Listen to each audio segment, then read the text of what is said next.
ब्रह्मपुरी विधानसभा क्षेत्राचे आमदार विजयभाऊ वडेट्टीवार यांच्या प्रमुख नेतृत्वात सिंदेवाही तालुक्यातील शेतकरी, कष्टकरी, महिला, विद्यार्थी आणि शेतमजुरांचा जन आक्रोश महामोर्चा आज सोमवारी दुपारी 12 वाजता सिंदेवाही तहसील कार्यालयावर धडकलाय।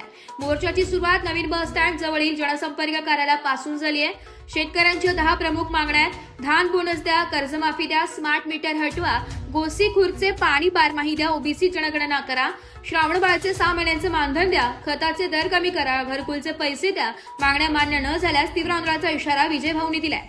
10 मागण्या एकच आवाज, धान बोनस द्या, कर्जमाफी द्या, स्मार्ट मीटर बंद करा, गोसी खुर्द पाणी सुरू करा, ओबीसी आरक्षण द्या, श्रावणबाळ मानधन द्या, खताचे दर कमी करा। मोर्चात एकच आवाज होता। या सर्व मोर्चांमध्ये तालुका काँग्रेस पार्टी के सर्व फ्रंटच्या पदाधिकारी, कार्यकर्ते तथा शेतकरी आदी जण उपस्थित होते। एस मराठी न्यूज साठी जिल्हा प्रतिनिधी वहाब अली सय्यद, चंद्रपूर।